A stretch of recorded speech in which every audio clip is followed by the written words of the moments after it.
হামজা, মাওলানা শাখাওয়াত হোসেন রাজি এরা যেন বের না হয়। এই জন্য মামলাটা 30 বার তুলেছে সিএমএম কোর্ট, জজ কোর্ট, হাইকোর্টে, না একদিনও জামিন দেয়নি। অথচ এই মামলা আগস্টের 5 তারিখের পরে শুধু তুলতে দেরি, জামিন না খারিজ করে দিয়েছে। তো জিনিস তো সবই একই ছিল, খালি হাত আগে বাঁধা ছিল, এখন একটু হাত খোলা আছে। আমরা দেখতে পাচ্ছি এখনো অনেকের হাত খোলা না। এই জন্য এটিএম আজহার সাহেবের রায় আজকে 27 তারিখ পর্যন্ত আবার পেছিয়ে গেল। এর পেছনে যারা হাত বেঁধে রেখেছেন, এই হাতগুলো আমরা চাই আবু সাইদের মতো এভাবে খুলে দেওয়া লাগবে। এটা হবে তখন আগামীতে যখন এই কোরআনটা সংসদে যাবে, যারা দায়িত্বে থাকবে সবার হাত থাকবে খোলা। আর কথা বলেন না কেন? হাত বাঁধা থাকলে কি হয়? হাত বাঁধা থাকলে কি হয় আমি তো দেখলাম এই 3 বছর, আর হাত খোলা থাকলে কি হয় এই 1 বছরে টের পেলাম। এই জন্য আমরা চাই আগামীতে যারা আসবে, এখনো যারা আছে এদের হাত অনেকের বাঁধা। কি কথা বলছেন? প্রতিবেশী নামে একটা কলঙ্ক পেয়েছি আমরা, তামাম দুনিয়ার নিকৃষ্ট একটা প্রতিবেশী আমরা পেয়েছি। এই শয়তানদের সাথে যারা আলোচনা করে তাদেরকে ওরা মুক্ত করে দেয়। দেখেন ফাঁসির আসামি পর্যন্ত, মার্ডার মামলার আসামি সব বেরিয়ে চলে আসছে। আর একটা মাজলুম মানুষ এটিএম আজহারুল ইসলাম, তার যে সাক্ষী, এটা পৃথিবীর অষ্টম আশ্চর্য জিনিস। কারণ 6 কিলোমিটার দূর থেকে সাক্ষী দিয়েছে।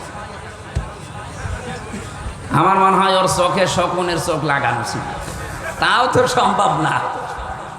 কি আশ্চর্য সাক্ষী! আর সাক্ষীগুলো যে বানানো মিথ্যা, এটা তো আমি নিজে ভিকটিম। কারণ আমার যে 4 জন সাক্ষী, আমার মামলা ছিল আমি আনসারুল্লাহ বাংলা টিমের প্রধান, অথচ সাতাশে কি আমি জানি না।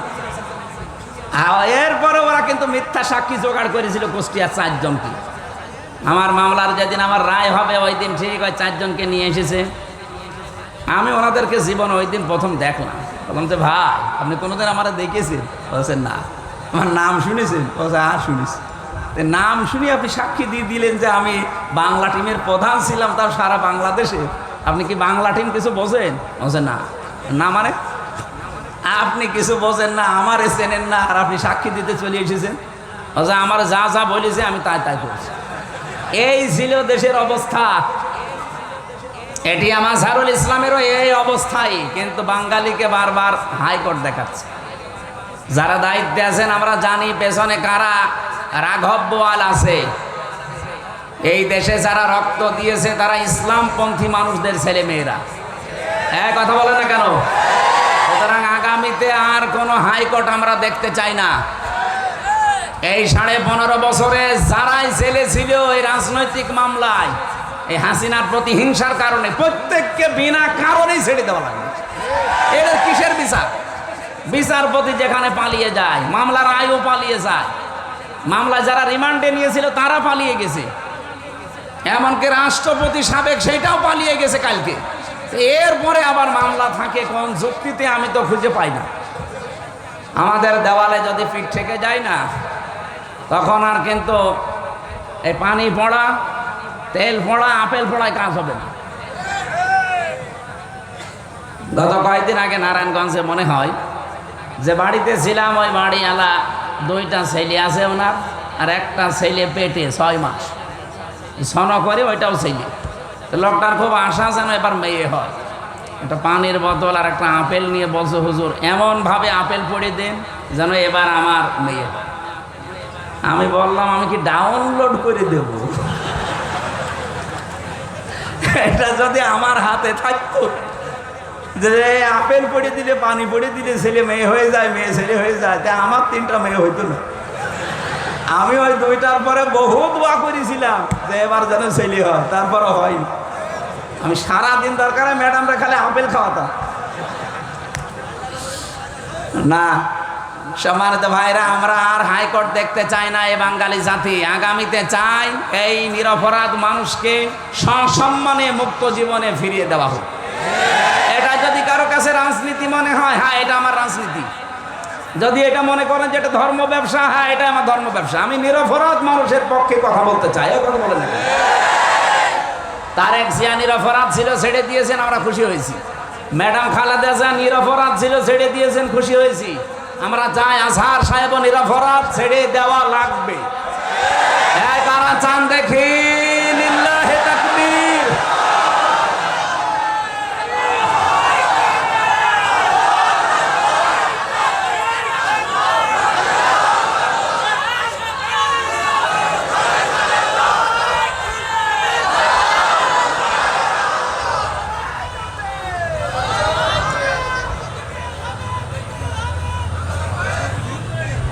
আল্লাহ রাব্বুল আলামিন বলেন, ইন্নাল্লাযীনা ইউযুনাল্লাহা ওয়া রাসূলাহু লা'আনাহুমুল্লাহু ফিদ দুনিয়া ওয়াল আখিরাহ ওয়া আ'আদ্দা লাহুম আযাবাম মুহিনা।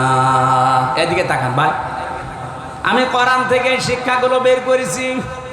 আল্লাহ বলেন, নিশ্চয় যারা ইউযুনা, আযা মানে কষ্ট দেওয়া, ইউযু এটা মুজারি বর্তমান, ভবিষ্যৎ, প্রেজেন্ট, ফিউচার। রব্বুল আলামিন এখানে দুইটা কাল সমন্বয় করে শব্দটা বানিয়েছেন। নিশ্চয় যারা কষ্ট দিচ্ছে আল্লাহ এবং রাসূলকে, এবং সামনেও দেবে না, কিছু লাগবে।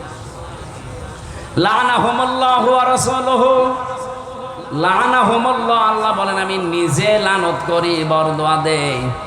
ফিদ দুনিয়া ওয়াল আখিরাহ, দুনিয়া এবং আখিরাতে। ওয়া আ'আদ্দা লাহুম আযাবাম মুহিনা, আর তাদের জন্য অপমানজনক শাস্তি আমি আল্লাহ রেডি করে রাখি। 54 বছরে যেহেতু আল্লাহর বিধানটা এই জমিনে কায়েম হয়নি, আল্লাহর কষ্ট হচ্ছে না? এক কথা বলেন না কেন? জমিনের মালিক যিনি, বিধান দিয়েছেন তিনি, তার বিধান আজ পর্যন্ত এদেশে এই 54 বছরে আমরা 92% মুসলমান দাবি করার পরেও কায়েম করতে পারি নাই। আপনার কাছে, নিজের কাছে জিজ্ঞাসা করে দেখেন যে আল্লাহর কষ্ট হচ্ছে কিনা। আল্লাহ দিয়েছিলেন এইটাই পৃথিবীতে এই জমিনে কায়েম করার জন্যে, একটা বিধান আজ পর্যন্ত কায়েম করতে পারলাম না। আমরা যেগুলো নিয়ে বাড়াবাড়ি করি, বেশি ফতোয়াবাজি করি, একটা প্রশ্নেও কিন্তু আল্লাহ কবরে ওই সম্পর্কে জিজ্ঞাসা করবে না। আপনি নামাজ নিয়ে বাড়াবাড়ি করছেন, হয়তো নামাজের সিস্টেম নিয়ে, মোনাজাত নিয়ে, আমিন নিয়ে, বিভিন্ন রকম জিনিস নিয়ে আজ বাড়াবাড়ি ছাড়াছাড়ি আছে না নেই? রোজা নিয়ে আছে,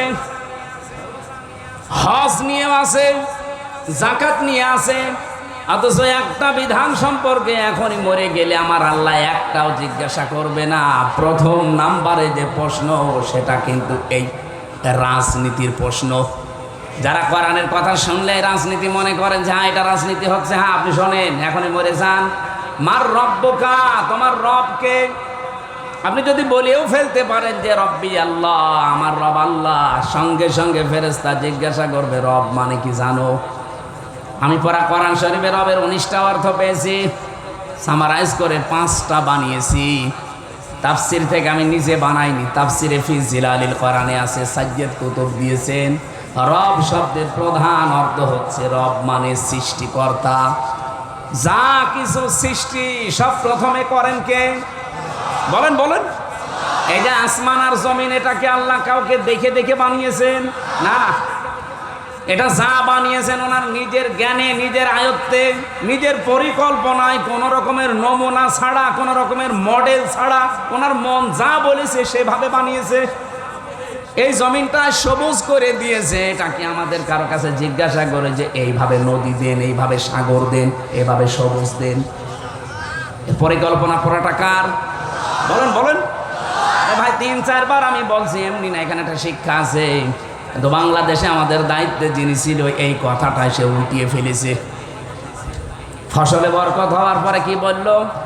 যে মা দুর্গা গজে ছুড়ে এসেছে, এই জন্য ফসলে বরকত হয়েছে। একটা কথা হইল, ফসলের বরকত সৃষ্টি করার মালিককে দুর্গা। এ কথা যদি গোবিন্দ পরামানিক বলতো, কিচ্ছু বলতাম না। একটা হাসি মানুষ, কি হাসি না? গোবিন্দ পরামানিক যদি বলতো এই দেশে যত বরকত হয় সব মা দুর্গা দেয়, আমি কিচ্ছু বলতাম না। কিন্তু যে মহিলায় কথা বললো, আপনি চিন্তা করতে পারেন, 18 কোটি মুসলমানের দায়িত্বে সেই মহিলা একজন হাজি, আর সে বলছে এই যে ফসলে বরকত, এগুলো মা দুর্গা গজে চড়ে এসেছিল এই কারণে। আপনি আল্লাহকে রব হিসাবে বিশ্বাসিত করেন না, কারণ রব মানে সৃষ্টিকর্তা। ফসল সৃষ্টি করেন কে? বরকত সৃষ্টি করে দেন কে? আর আপনি কোন দুর্গার দিকে নিয়ে গেলেন? কবরে যান, আল্লাহর কসম আপনি রব্বি আল্লাহ বললে টিকবে না, কারণ আপনি আল্লাহকে সৃষ্টিকর্তা মানেন না, বিশ্বাসও করেন না। আপনি সৃষ্টিকর্তা মানেন দুর্গাকে। কথা বোঝা গেছে? একটা একটা করে সিরিয়াল করে আপনি অর্থগুলো মিলাবেন। দ্বিতীয় নম্বর পেয়েছি, রব মানে আইনদাতা। রব মানে, এটা কি নামাজ রোজার প্রশ্ন? বলেন বলেন। আপনি চিন্তা করে দেখেছেন কবরের প্রথম প্রশ্ন রাজনৈতিক প্রশ্ন, যে তোমার রবকে যেই জিজ্ঞাসা করার পরে আপনি জবাব দিতে যাবেন, সঙ্গে সঙ্গে কিন্তু এই জবাবটা ফেরেশতারা বলবে যে রব মানে আইনদাতা। তোমার যে দেশ, এই দেশে আল্লাহর কোন আইন চলতো একটু বলো। দুই একটা আইন যদি হাংসিক একটু চলেও, নারী কমিশনের নাম নিয়ে শয়তানরা আরো সব পাল্টিয়ে দিয়েছে। কে কি দিয়েছে শয়তান পর্যন্ত আমার মনে হয় এখন হাসতেছে যে এ কি গো, আমিও তো এত নিচে নামি নাই। ওদের 318 পৃষ্ঠা আমি পুরাটা পড়েছি। এই 7-8 দিনে পুরাটা পড়ে আমি এতটুকু পেয়েছি যে ওখানে 13টা কোরআনের আয়াত ওরা ভুল ধরেছে। আলালাহুল খালক ওয়াল আমর আয়াতটা ওরা পাল্টাতে চায়। ওরা বলছে দেহ আমার, সিদ্ধান্ত আমার। অথচ আল্লাহর কোরআন জানিয়েছে সূরা আরাফের 54 নম্বর আয়াতের এটা মাঝের অংশে আছে, আলালাহুল খালক ওয়াল আমর। এ পৃথিবী বানিয়েছি আমি, এখানে সিদ্ধান্ত চলবে কার? তা আপনি আয়াতটা পুরো পাল্টিয়ে দিলেন। 15.5 বছর যারা ছিল তাদেরও তো এত বড় দুঃসাহস হয়নি, সুতরাং এদেরও দুঃসাহস হইতো না। এদের পেছনে রাঘব বোয়াল কারা আছে আমরা জানি। আপনি চিন্তা করতে পারেন, এই যে 26টা কোরআনের আয়াতের বিরুদ্ধে কেস দিয়েছিল ইন্ডিয়া, সেই প্রসেসে 13 কত হয়? ওরা 26টা দিয়েছে, এরা হাফ দিয়েছে। এটাও তো একটা মামলা। এরা পাল্টিয়ে ফেলতে চায় এগুলো। যতগুলো দিয়েছে সব আমি কোরআনের আয়াতের সাথে মিলিয়ে মিলিয়ে দেখলাম, সব কোরআনের বিরুদ্ধে। এই জন্য রব হিসাবে আপনি যদি বলে ফেলেন যে আমার রব আল্লাহ ছিল, আল্লাহর ফেরেশতারা মানবে না। বলবে কি বললি? একটা আইন তোর দেশে ছিল না, আর কি করে বলিস আমার রব আল্লাহ? 2 নম্বরের প্রশ্নটাও রাজনৈতিক। আমা দিন ওকা, তোমার দিন কি, জীবন ব্যবস্থা কি? দিন মানে শুধুমাত্র ধর্ম না, দিনেরও 17টা অর্থ আছে। আমি আর এই কিতাবের ভেতরে আমি লিখে রেখেছি দিনের 10টা অর্থ প্রধান। একটাও আমাদের সাথে কবরে গেছে মিলছে না। আর আপনি কথা শুনলেই শুধু রাজনীতির গন্ধ খোঁজেন। যেদিন ধরা খাবেন ওই দিন আমার কথা মনে হবে। বলছে ঠিক। 3 নাম্বারটাও রাজনৈতিক প্রশ্ন। অমান হাজার রজুল, এই লোকটা কে ছিল? আপনি যদি বলেন ও হাজা নবীনা মুহাম্মাদুর রাসূলুল্লাহ, ইনি আমাদের নবী মুহাম্মাদুর রাসূলুল্লাহ, এবার ওনার জীবনটা আল্লাহর ফেরেশতারা সামনে নিয়ে আসবে। ওনার 1 থেকে 63 বছরের ভেতরে অন্তত 40 থেকে 63, এই 23 বছর মাস্ট বি আপনাকে মানাই লাগবে। কি কথা বলছেন না কেন? যারা আলেম ওলামা আছে বলেন তো, 1 থেকে 40 বছর পর্যন্ত যদি আপনি রসুলকে না মানেন কোনো অসুবিধা নেই, কিন্তু 40 থেকে 63 যেই দিন উনি নবী হয়েছিলেন ওই দিন থেকে মৃত্যুর আগ পর্যন্ত এই 23 বছর 1 সেকেন্ডও বাদ দিতে পারবেন না। অনেকে বলে হুজুর আমরা 13 বছর মানি, খালি মায়ের খেয়েছে আমরাও খাবো, কিন্তু বাকি যে 10 বছর উনি মায়ের দিয়েছে এইটার ভেতরে আমরা নেই। এটা রাজনীতি কেন? 13 বছর মায়ের খেয়েছে রাজনীতি মনে হয় না, আর 10 বছর মায়ের দিয়েছে রাজনীতি মনে হয়। আমার মনে হয় এই পাগলগুলোকে পাবনা ছাড়া আর কোনো জায়গায় পাঠানো যাবে না। আমার ভাইরা, আপনি রাজনীতির গন্ধ যাই খোঁজেন না কেন, 3টা প্রশ্নই কিন্তু রাজনৈতিক। আইনদাতা, মা দিন ও কায়ের বাস্তব অর্থ হচ্ছে তোমার জীবন ব্যবস্থা কি ছিল। 3 নম্বরে যে প্রশ্নটা রসুলকে দেখিয়ে করা হবে, এর বাংলা অর্থ হচ্ছে তোমার নেতা, তোমার আদর্শ কে ছিল। একটা আমাদের এই প্রশ্নের জবাবগুলো ঠিক নেই। ও খুলনাবাসী, যেহেতু আমার বিভাগের মানুষ আপনারা, একটু ভালোবাসি বেশি আপনাদেরকে। বারবার আহ্বান জানাই আমি একেবারে সরাসরি বাংলা ভাষায়, আসেন আমরা এই 3টা প্রশ্নের জবাব একটু ঠিক করে নেই। একটাও যেহেতু ঠিক নেই, কি নিয়ে আপনি হাঁটতেছেন কবরের দিকে? ফাইনা তাযহাবুনা ইন হুয়া ইল্লা যিকরুল লিল আলামিন। কোন দিকে যান? ফিরে আসেন আল্লাহর এই জিকির কোরআনের দিকে। আসা যাবে না? হ্যাঁ বলেন, আসা যাবে না? যে কথা তুললাম এই জায়গা থেকে, বাংলাদেশের যে দরবারে যাবেন আমি নিষেধ করি না, কিন্তু যে দরবারে কোরআন নেই, কোরআনের কর্মসূচি নেই, ওই দরবারে গেলে আপনাকে খারাপ বানিয়ে দেবে আল্লাহ নিজে। এর প্রমাণ হচ্ছে কুষ্টিয়ার লালনের মাজার, ওটাও একটা দরবার। এই খুলনা বাগেরহাট যশোর থেকে কত মানুষ যাচ্ছে তো ভালো হওয়ার নিয়তে যায়, কিন্তু ভালো হওয়ার পরিবর্তে ওখানে আরো মানুষ খারাপ হয়। খারাপ হয় এই কারণে, কারণ ওখানে কোরআন নেই, কোরআনের কর্মসূচি নেই, ওখানে চলে শুধু গাঁজা। এই কথা বলছেন না কেন? আমি যতগুলো দেশ ঘুরেছি এই ছোট্ট জীবনে, বহু দেশ আল্লাহ আমাকে নিয়েছে। তাম পৃথিবীতে 257টা দেশের ভেতরে অন্তত 50টা দেশ আমি ছোট্ট এই জীবনে দেখেছি। পৃথিবীর কোনো দেশে এইভাবে একেবারে মানে এত আরামে গাঁজা খাওয়া যায় দুনিয়ায় আমি কোনো জায়গায় পাইনি। মানে পুলিশ পাহারা দিয়ে খাওয়ায়। তাহলে আপনি কি বুঝলেন এখান থেকে আজকে? কোরআন যেখানে নেই, ওই দরবার যদি আমার বাবাও তৈরি করে, আমি ওই দরবারে আজকে থেকে আর, আমি যদি ভালো হওয়ার নিয়তেও থাকি, আমাকে খারাপ বানিয়ে দেবে কে? এ পর্যন্ত ঠিক আছে, পরেরটা বলবো। হ্যাঁ, বাংলাদেশে এখন 73টার উপরে রাজনৈতিক দল, 49টা নিবন্ধিত, বাকিগুলো আছে নিবন্ধনের বাইরে। সবচাইতে বড় অবিচার করা হয়েছে, আমাদের নিবন্ধন ছিল একটা দলের, সে নিবন্ধন পর্যন্ত জালেমরা কেড়ে নিয়েছে। 13 তারিখে একটা রায় আছে, আমরা চাই এই অবিচার যেন আর না থাকে। আমরা চাই অবিচার আর না করে আগে ওদের বৈধ জিনিস বৈধভাবে ফেরত দেন। ওদের দাড়ি পাল্লার ন্যায় ইনসাফের পথিক এটা ওরা কোরআন থেকে নিয়েছে। কি সাবেক আমিরে জামাত ভারপ্রাপ্ত একজন ছিলেন আব্বাস আলী খান, নাম শোনেন? জয়পুরহাটে বাড়ি। উনি জীবিত অবস্থায় একটা বক্তব্যে শুনেছিলাম, প্রশ্ন করছে একজন যে আপনারা এত মার্কা দুনিয়ায় থাকতে দাড়ি পাল্লা নিলেন কেন? উনি বলছে আমরা নেইনি, এটা কোরআনে আছে। সূরা হাদীদের 25 নম্বর আয়াতে আল্লাহ দাড়ি পাল্লা নামে একটা মার্কায় দিয়ে দিয়েছেন। রাসূলদেরকে আল্লাহ পাঠিয়েছেন যে সমস্ত জিনিস নিয়ে, তার ভেতরে এই ন্যায় বিচার করার মানদণ্ড, এই যে মিজান যেটা বলা হয়, এই মিজান না, এটাও এক মিজান।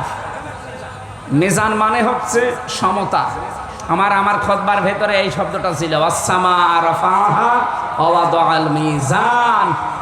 আল্লাহ পাক এই যে আসমান, এটা সমতা করে রেখেছেন। আল্লাহ রাব্বুল আলামিন নবীদেরকে যে 3টা জিনিস দিয়ে পাঠিয়েছিলেন, তার ভেতরে একটা ছিল দাড়ি পাল্লা, তার মানে মিজান। লাকাদ আরসালনা রুসুলানা বিল বায়্যিনাতি ওয়া আনজালনা মাআহুমুল কিতাবা ওয়াল মিজান লিয়াকুমান নাসু বিল কিসত। আল্লাহ গ্যারান্টি দিয়ে আয়াত শুরু করলেন লাকাদ। এটা যদি বাদও দেয়, যারা গ্রামার বোঝে জিজ্ঞাসা করেন, আপনি আমার কাছে কোরআন শরীফ নিয়ে আসেন, লাকাদ বাদ দিলে আমি অর্থ করতে পারবো। এটা আল্লাহ গ্যারান্টি দেওয়ার জন্য লাকাদ দিয়েছেন, লাম একটা, কদ একটা।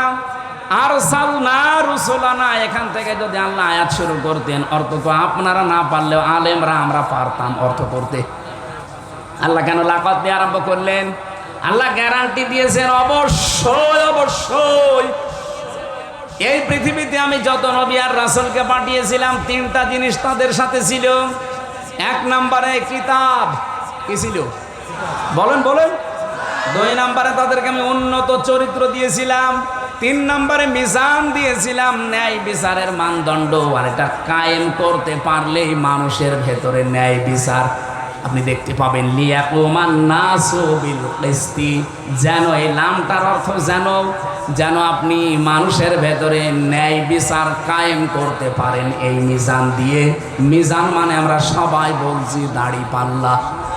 এই জন্য বাংলাদেশে 54 বছরে যেটা হয় নাই, এবার যদি সত্যি দাড়ি পাল্লা দিয়ে আমরা সামনে এগিয়ে যেতে পারি, আল্লাহর কসম এদেশে ন্যায় বিচার কোরআন বলছে প্রতিষ্ঠা হবে।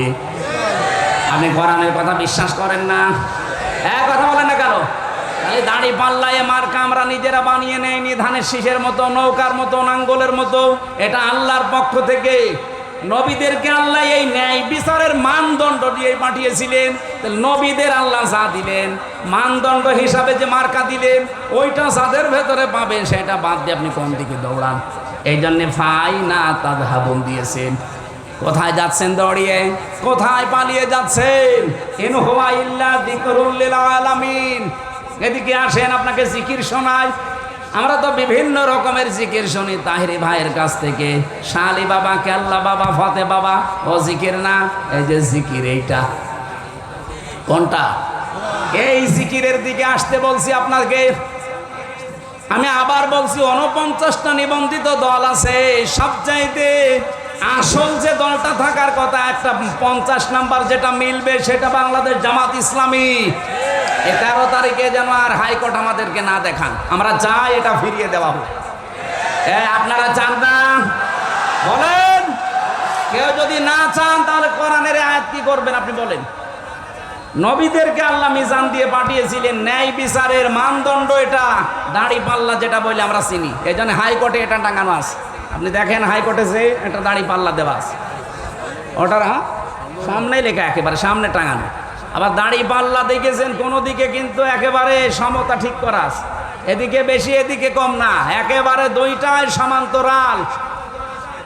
বাংলাদেশে যারাই দায়িত্বে থাকে তারা এই দেশের 18 কোটি মানুষকে বোঝাতে চায়, ও বাংলার মানুষেরা, সারা বাংলাদেশে কোনো জায়গায় যদি ন্যায় বিচার নাও পাও, অন্তত হাইকোর্টে আসলে ন্যায় বিচার পাবা। তার প্রতীক এই যে দাড়ি পাল্লা। সেই দাড়ি পাল্লা প্রতীকটাই আপনারা গায়েব করে দিয়েছেন। এটা ফিরিয়ে দেওয়া লাগবে, এটা আমাদের শেষ কথা ভাই। এবার যদি দেওয়ালে পিঠ থেকে যায় না, এর জন্য আবার আগস্টের 5 তারিখে এই দেশে অন্তত তৈরি হয়ে যাবে, তখন আর সামাল দিতে পারবেন না। এবার আসেন 73টা দলের ভেতরে সব মিলে আমি বলছি ভাই, কাউকে উদ্দেশ্য করে না, সবাইকে মিলে বলছি, যেই দলের কর্মসূচিতে কোরআন নেই, কোরআন কায়েমের কোনো নিয়ম নীতি নেই, ওই দল যদি আমার বাবাও কায়েম করে, আমার বাবাও প্রতিষ্ঠা করে, ওই দলে আমি ভালো হওয়ার নিয়তেও থাকবো না। আমি যদি ওখানে ভালো হওয়ার নিয়তেও থাকি, আমাকে খারাপ বানিয়ে দেবে কে? এবারে হাদিসকে বিশ্বাস করবেন না করবেন এদিকে এসে বলুন যে না আমার কেমন লাগছে। আমি কি আমার বাবার কথা বানিয়ে বললাম? হাদিস। বাংলাদেশে আপনি 73টা দলই মিলান, যেই দলে পাবেন যে এরা কোরআন কর্মসূচি দিয়েছে কায়েম করার, ওখানে যদি না থেকে যেখানে কোরআনের কর্মসূচি নেই, মনে করছেন এটা আমার বাবা বানিয়েছে, আমার দাদা বানিয়েছে, তাই কি? ওখানে আপনার ভালো হওয়ার নিয়ে তো থাকা যাবে না, তাহলে আপনাকে গোমরা বানাবে, খারাপ বানাবে কে? ওয়াজ হয়ে গেছে না? এরপরও যদি কেউ না বোঝার ভান করে থাকেন, এদিকে আসে, কানের নিচে এমন জোরে 2টা দেব না, সব বুঝে ফেলবে। তো বাংলায় বলার পরেও বলে যে আমরা বুঝি না। কি আশ্চর্য গো! নাম ধরে ধরে বলা লাগবে আপনাদের। বলেন আপনি 73টা দল বাংলাদেশে এখন ধর্মীয় এবং জেনারেল মিলে, যেই দলের কর্মসূচিতে কোরআন কায়েমের কথা লেখা আছে, ওটা যদি আমার বাবাও তৈরি করে আমি আসি, না করলেও আসি, কারণ নির্দেশ আল্লাহ এবং রসুলের।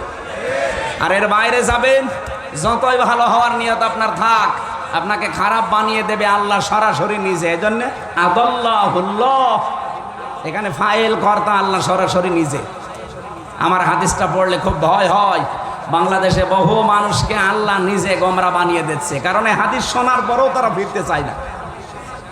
এক কথা বলেন না কেন? আজকে খুলনার মানুষেরা একটা সিদ্ধান্ত নিয়ে বাড়ি যাওয়া যাবে না, সেই দলে কোরআন নেই, ওই দল যদি আমার বাবাও প্রতিষ্ঠা করে, ওই দলে আমি আর নেই। কারা কারা পারবেন এই সিদ্ধান্ত নিতে? দেখি লিল্লাহে তাকবীর। এই দেখেন তো, হাত তোলেনি কে? ওই যে হইলো, তোলেন।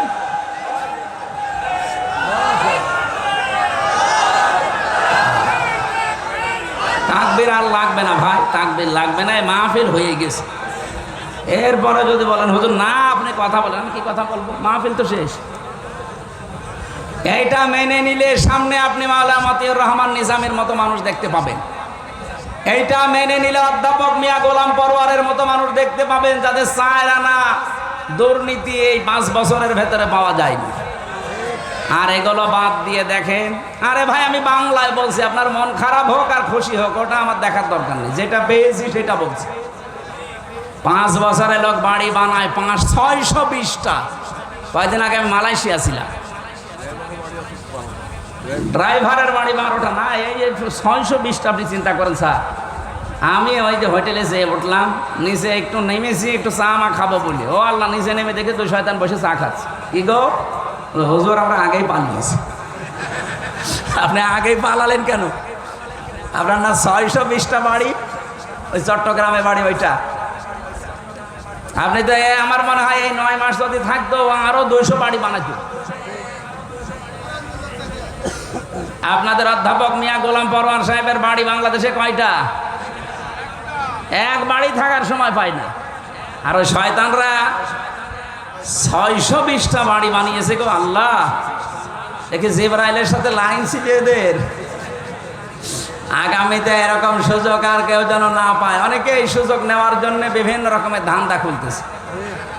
তারা কিচ্ছু চায় না। কি চান? নির্বাচন চাই। আরে ভাই, নির্বাচন তো আমরাও চাই। সংস্কার না করলে নির্বাচন দিলে ওই আগে যা ছিল দিনের ভোট রাতে ওইটাই হবে আবার। আর ওইটা হলে কি হবে? আমি যে আয়াত পড়েছিলাম এইটা হবে। কি হবে? এরপরের আয়াতে আছে, ভালো করে শুনবেন, আশার একটা সঞ্চার পাবেন। নাকি বলবো না? ইন্না মাআল উসরি ইসরা, ইন্না মাআল উসরি ইসরা। আল্লাহ পাক বলেন অবশ্যই কষ্টের সাথে সুখ। আল্লাহ কিন্তু কষ্টের পরে বলেন নাই, কষ্টের সাথে। এই জন্য উসরুন এ শব্দের আগে আল্লাহ মা দিয়েছেন, এর সামনে আল্লাহ আলিফ লাম লাগিয়ে দিয়েছেন। একটু ভালো করে খেয়াল করেন, আলেম যারা আছেন তাদেরকে বলছে আল্লাহ কেন কষ্টের সাথে সাথে ইসরা দিলেন সুখ, কিন্তু সুখের আগে আলিফ লাম আল্লাহ দেয়নি, দিয়েছে। আলেম যারা আছেন কোনোদিন এভাবে আপনি ভাবেননি। আমি যতগুলো তাফসির মিলিয়েছিলাম আমিও পাইনি। পরবর্তীতে জনাব এটিএম আজহারুল ইসলাম জেলখানার ভেতরে আমার একটা বই পড়তে দিয়েছিল, ঋণ এবং ঋণের পরে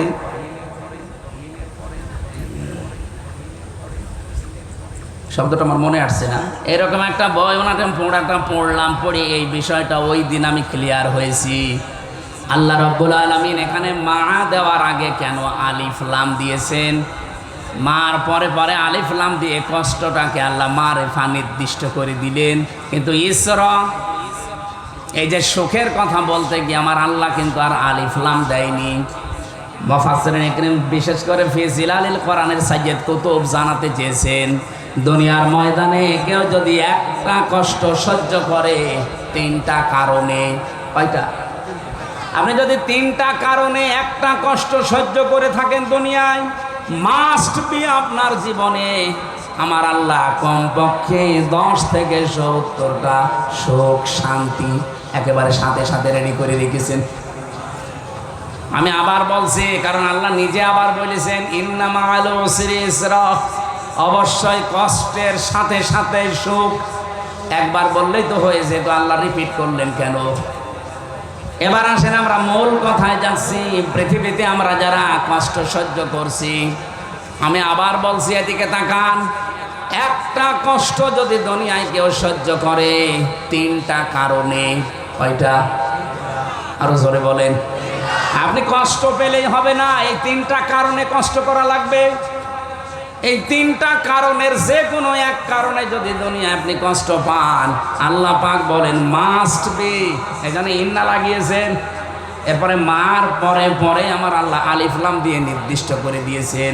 কষ্ট তোর হবে একটা, কিন্তু ইসরার আগে আলিফ লাম না, এটা অনির্দিষ্ট, এটা না কেরা। তোর জন্যে কমপক্ষে 10 থেকে 70টা শান্তি, সুখ, স্বস্তি, নিরাপত্তা, কল্যাণ। এখানে প্রায় 33টা অর্থ আছে।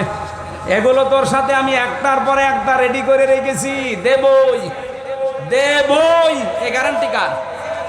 বলেন বলেন, কোনো চিন্তা নেই, কোনো হতাশা নেই।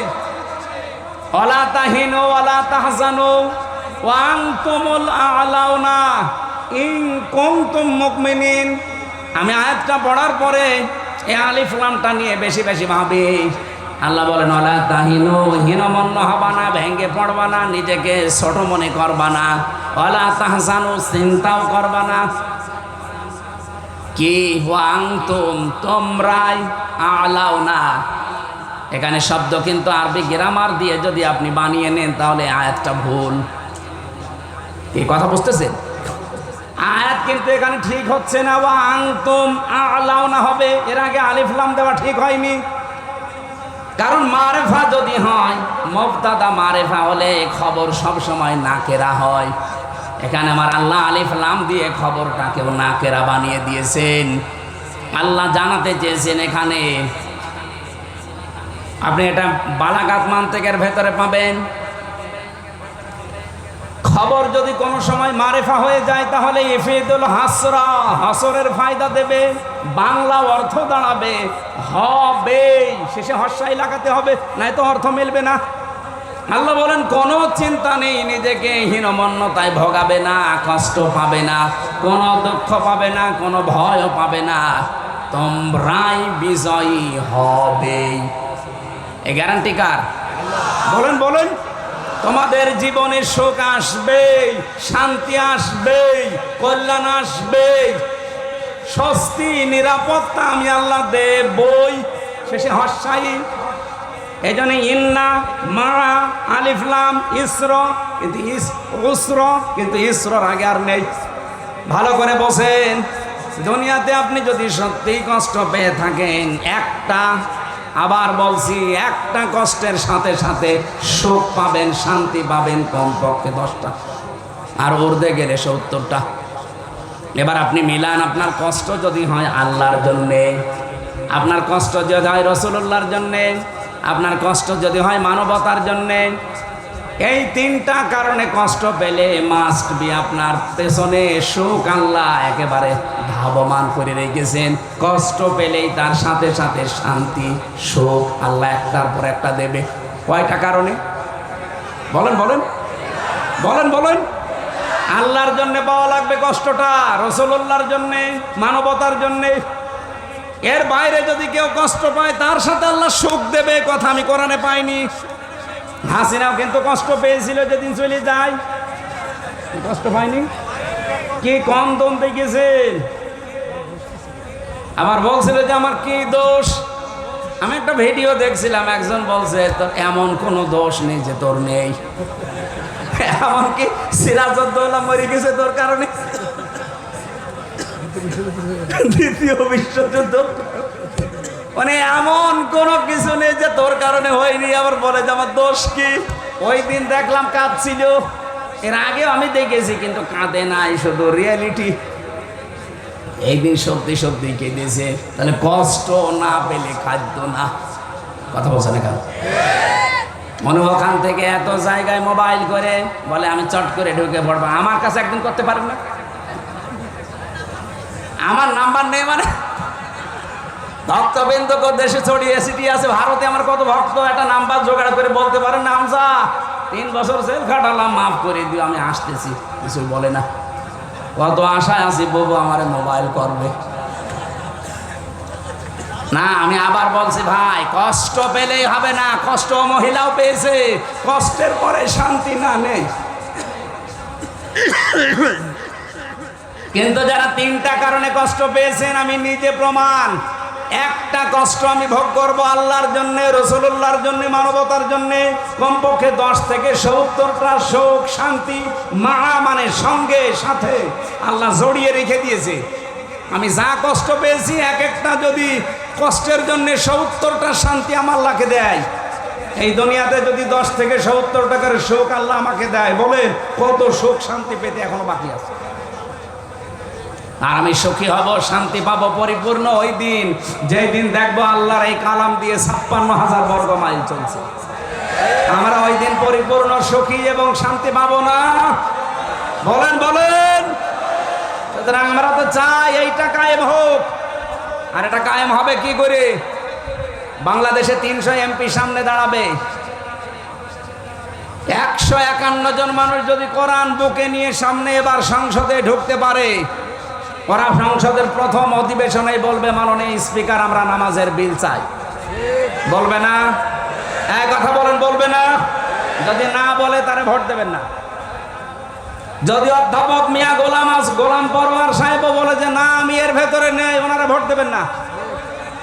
উনি এই কথা বলা লাগবে, কারণ আল্লাহর নির্দেশ আল্লাযীনা ইম্মাক্কান্নাহুম ফিল আরদি আকামুস সালাহ, যারা রাষ্ট্রীয় ক্ষমতায় যাবে তাদের প্রথম নামাজের বিল আনা লাগবে। এ নির্দেশ কার? কথা বলেন।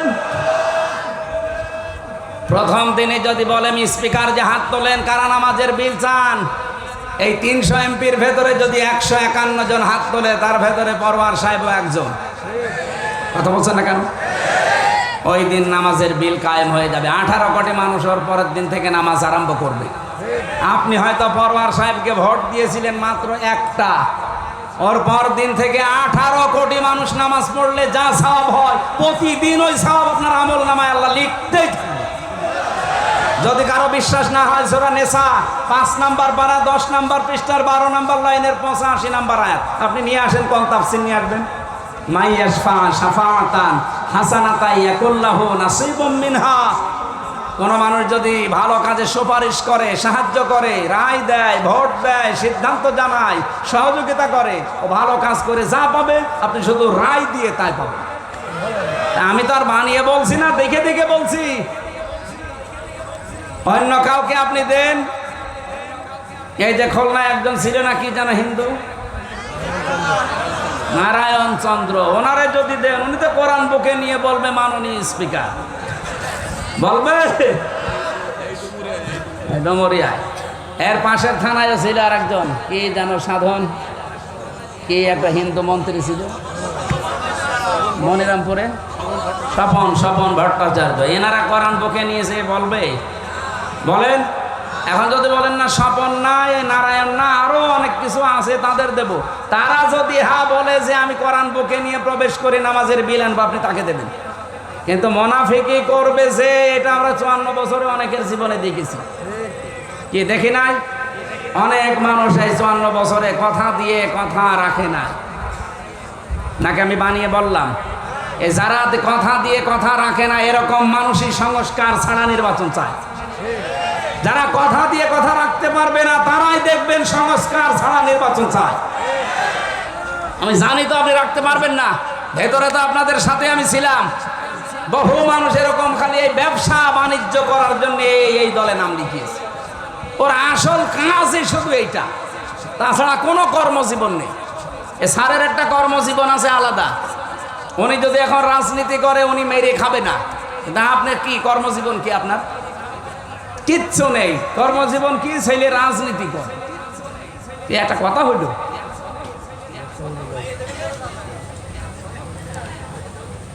আর যারা দায়িত্বে আছেন একেবারে কিয়ামত পর্যন্ত থাকবেন, আমরা এটাও চাই না। আমরা খুব দ্রুত চাচ্ছি আপনারা সংস্কার তাড়াতাড়ি করে ফেলেন। এতদিন লাগার কথা না, 10 মাস 10 দিন লাগে একটা ছেলে মেয়ে হতে। 9 দিন 9 মাস 3 দিন পার হয়ে গেল, আর বেশি দিন তো নেই। এক কথা বলছে না কেন? এক মহিলা বিয়ে করে বাসার ঘরে বসে আছে ঘন্টা দিয়ে। দাদি শাশুড়ি যে বলছে ওই আমার কিন্তু পতি চাই, বলছে দাদি শাশুড়ি আপনি আমার সময় দেবেন না, কেবল আসলাম, আপনার নাতির সাথে তো এখনো দেখাই হয়নি। ঠিক আছে যা করবা করো, আমার কিন্তু পতি চাই। কিছুক্ষণ পরে শাশুড়ি এসে বলছে বৌমা আমার কিন্তু নাতি চাই। বলছে মা আপনিও লজ্জাশরম ত্যাগ করি, আমাদের সময় দেবেন না। ননদ আর দেবর এসে বলছে ভাবি কি করবা জানি না, আমাদের কিন্তু ভাতিজা চাই। কি গো, একটার পর একটা আসে আর সব চাই চাই, আমার সে জিনিস কই? এবার ঠিক স্বামী এসেছে। স্বামী এসে বলছে বউ আমি ঘুমিয়ে গেলাম, আমার বেবি চাই। বউ এবার ঘুমটা ফেলে দিয়ে বলছে বংশ কি সব পাগলের,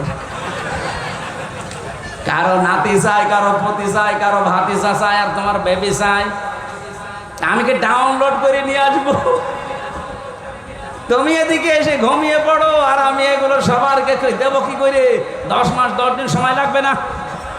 যেহেতু 10 মাস 10 দিন সময় লাগবে, বাসর হওয়া লাগবে, তারপরে কারো বেবি হবে, কারো ভাতিজা হবে, কারো নাতি হবে। কথা বলেন ঠিক কিনা? আমরাও তো সময় দিয়েছিলাম, আর বেশি দিন নেই, তাড়াতাড়ি শেষ করেন, বৈধভাবে দিয়ে দেন। কারণ যতদিন পর্যন্ত এদেশে নির্বাচিত সরকারের হাতে ক্ষমতা না যাবে, ততদিন পর্যন্ত এই খনি যারা আছে, ফ্যাসিস্ট যারা আছে, আপনি আটকাতে পারবেন না। চোখে ধোকা দিয়ে বালি দিয়ে পালিয়ে চলে যাবে ভাই, এই দামি রাষ্ট্রপতির মতো। শয়তান যেহেতু এখনো অনেক আছে, গা ঢাকা দিয়ে আছে। আরে ভাই, আমি বাংলায় বলছি, আমার কি হবে ওসব আমার দরকার নেই। 15.5 বছরে যার কাছে যা নিয়েছেন, ওই জিনিসগুলো তাকে ফেরত দিয়ে দিন। যাদের কাছে যেভাবে আছে, কম দল করতেন আমি জানি না, যেইভাবে নিয়েছেন ওই জিনিস যেহেতু আপনার না। আমি একটা হাদিসও পড়েছিলাম এই সংক্রান্ত, হযরতে আবু যর রাদিয়াল্লাহু তাআলা থেকে বর্ণিত, মানিত্তাকা মা লাইসা লাহু ফালাইসা মিন্না ফালিয়াতাবাওয়া মাকআদাহু মিনান নার। এই পৃথিবীতে যে জিনিস তোমার না, ওই জিনিস যদি তুমি নিজের দাবি করো, তাহলে ওই দিন থেকে তুমি আমার উম্মত আর নেই। এই কথা বুঝতেছেন? এই বাংলাদেশে 15.5 বছরে অনেক কিছুর মালিক অনেকেই ছিল, কিন্তু তাদের কাছ থেকে আপনারা বিভিন্ন কায়দায় কেড়ে নিয়েছিলেন। কি কথা বলছেন না কেন? যেই জিনিস আপনার না, ওইটা জিনিস আপনি নিজের আয়ত্তে নিয়ে নিলেন। সে বিএনপির কাছে হোক, জামাতের কাছে হোক, চরমনার কাছে হোক, যার কাছ থেকে যা নিয়েছেন এই 15.5 বছরে বিভিন্ন নামে নিয়েছেন। এই যে আমারটা, আমার 32 লাখ টাকা নিয়েছেন আমার বাবার কাছ থেকে। এই টাকা তো আর আপনার না, বিভিন্ন মিথ্যা মামলার ভয় দেখিয়ে টাকাগুলো নিয়েছেন। এই কথা বলছেন না কেন? এই টাকা কি ওদের ছিল? এই খুলনার আপনাদের এই আকরাম সাহেবের ছেলেও এর ভেতরে জড়িত। ওনারা যা নিয়েছে টাকাগুলো ওনাদের না। যেহেতু টাকা ওনাদের না, টাকা আমারে ফেরত দেওয়া লাগবে। কি কথা বলছেন না কেন? এরকম যেখানে যার যা নিয়েছেন ওইটা ফেরত নিয়ে নেন। আমি মনে হয় কথা বেশি বলে ফেলেছি। হ্যাঁ, আমি একটা ফেরত পেয়েছি কয়েকদিন আগে। বগুড়ায় আমার মাহফিল ছিল। এই আগস্টের 5 তারিখের আগে মে মাসে একটা মাহফিল ছিল। ওই দিন আমার ওসি সাহেব উঠতে দেয়নি, খালি দাঁড়িয়েছে মাঠের ভেতর দিয়ে, কিন্তু ধরতে পারিনি। আমার পা মা কেটে গিয়েছিল। ওই দিন তারেক জিয়া সাহেবের গ্রামে মাহফিল ছিল আমার, বগুড়া গাবতলী। কিন্তু আমার ড্রাইভার আর আমার গাড়িটা ওরা থানায় আটকিয়ে বলছে টাকা দেওয়া লাগবে। আমার সাথে যে দ্বিতীয় বক্তা ছিল আব্দুর রশিদ, আব্দুল বারি ভাই, তার কাছে 1,13,000 টাকা শয়তানরা নিয়েছে। গাড়ি ছেড়ে দিয়েছে, কিন্তু টাকাগুলো বিভিন্ন জায়গা থেকে ধার কবজা করে দিলাম। আগস্টের 5 তারিখের পর একটা মাহফিল ছিল আমার সিরাজগঞ্জে। আমি গোল চত্বরে বসে আছি, দেখি কয়েকজন পুলিশ, তার ভেতরে ওই ওসিও এসেছে। আমি তো আর রাতের বেলা চিনতে পারি নাই, আর এখন অলরেডি দাড়ি মাড়ি দেখে এসে বলছে, হুজুর মাফ করে দেন। কে আপনি? বলছে, আমি সেই আবুল কালাম আজাদ ওসি। আরে আজাদ, এদিকে আসেন, আপনারই তো দরকার। কিসের মাপ চান আপনি? আমার সে টাকা কই? টাকা নেই। টাকা নেই মানে? আমার নামে বিভাগীয় মামলা হয়েছে, আমার এখান থেকে পাঠিয়েছে সেই কক্সবাজারের টেকনাফে এক জঙ্গল এলাকায়। আমি ভয়তে আসতেও পারি না। আজ এক বন্ধুর মাধ্যমে খোঁজ নিয়ে এসেছি। আপনি আমার মাফ করেন। আমি মাফ করতে পারি, আগে টাকা দেওয়া লাগবে না, কোনো মাপ নেই। কারণ জিনিস তো আর আপনার না, আপনি আমার কাছ থেকে টাকাগুলো নিয়েছেন, টাকা দিয়ে দেবেন, আমি এখনই মাফ করে দেবো। যত কয়দিন সময় দেন? 7 দিন সময় দিলাম, টাকা দিয়েছে 1,13,000। তো হুজুর মিষ্টি খেয়ে ফেলিস, যা মাফ করে দিলাম। আগে তো 1 লাখ টাকা তো ফেরত দিলাম। আমার মনে হয় বাংলাদেশে এই প্রথম ইতিহাস যে পুলিশ কারো টাকা নিলে ফেরত দেয়। সেই সন্তান ছোটবেলায় যে বিড়াল কি হলে গাছে ওঠে, এরাও এত কায়দা করে আমার টাকা দিয়েছে। যারা আমার রিমান্ডে এই 32 লাখ টাকা নিলেন, এই টাকাগুলো তো এখনো ফেরত পাইনি। আর এই টাকার মালিকও তো আপনারা না। যারা যারা অফিসাররা জড়িত ছিল, কাউন্টার টেরোরিজমের আসাদুজ্জামান গোপালগঞ্জের, খুলনার এইটা, চট্টগ্রামের আতিকুর রহমান ভূঁইয়া, এরপরে জাহিদে এসপি, ডিসি মান্নান, এই যে নখগুলো তুলেছিল দেলাওয়ার হোসেন ভাইয়ের, শিবিরের সভাপতি নজরুল ইসলাম মোল্লা, ডিবির ওসি ছিল ওই সময়।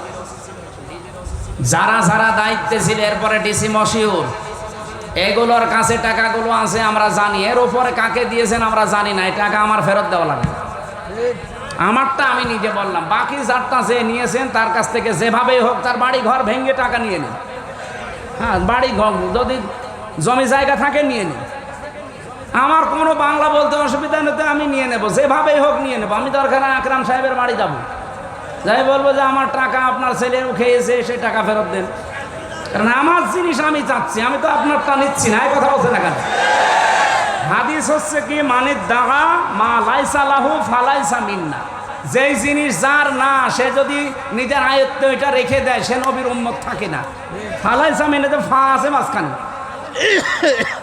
তা আপনি তো নবীর উম্মত নেই, আপনি মরে গেলে আপনার জানাজা নেই, কবর নেই, আপনাকে আমি বাঁচাতে চাই, সুতরাং দিয়ে দিন। যারটা যে নিয়েছেন এই 15 বছরে, তারটা তারে ফেরত দিয়ে দেবেন। সে যদি ফেরত না দেয়, আপনি যেভাবেই হোক আপনি নিয়ে নেন। এই যে ইসলামী ব্যাংক যাদেরটা ছিল তারা ফেরত দিয়েছে, কি ওরাকে জোর করে নিয়েছে? অনেকে বলে যে না, এটাও চিন্তা হয়েছে। আরে পাগল, চিন্তা হয়ে কি ওর ব্যাংক ওদের, ওরা ফেরত পেয়েছে। আপনার যদি এরকম কিছু থাকে আপনি ফেরত নিয়ে নিন। আমার মনে হয় এরকম ফেরত নেওয়ার সিস্টেম এখন চালু করা দরকার। তাহলে বহু কিছু আমরা এই 15.5 বছরে যারা হারিয়েছি, আমরা আবার বাবা শাহজালাল সব হালাল হয়ে যাব। হ্যাঁ, ঠিক আছে। আপনারা কি চলে যাবেন নাকি? 1-2 ঘন্টার সময় আজকে আমরা পাচ্ছি, এই হিসাবে একটু বেশি কথা বলছি না, আমি এত কথা বলতাম না। আর আজকে মাহফিল আমার একটা, তো 2টা থাকলে আমি 1 ঘন্টা 15 মিনিট শেষ করে দিতাম। 1-1.5 ঘন্টা 2 ঘন্টা থাকা যাবে না? অন্তত আরো আধা ঘন্টা থাকবেন না ইনশাল্লাহ? আমি যে এই তথ্যটা দিয়ে একটু আশার বাণী শোনালাম, এই তথ্য কি আমার নিজের না আল্লাহ? যারা আমরা কষ্ট পেয়েছি ভাই, কোনো চিন্তা নেই। এই জন্য আলিফ লামটা ভালো করে যারা গ্রামার বোঝে এদের কাছে শিখে নেবেন, আপনি আশার সঞ্চার পাবেন। আল্লাহ এমনি এমনি কোনো কিছু নাজিল করেনি। আল্লাহ গ্যারান্টি দিচ্ছে, একটা কষ্ট সহ্য করলে 70টা সুখ শান্তি সাথে সাথে রেখে দিয়েছি। সুতরাং আমরা পরিপূর্ণ শান্তি এই দেশে দেখতে চাই না।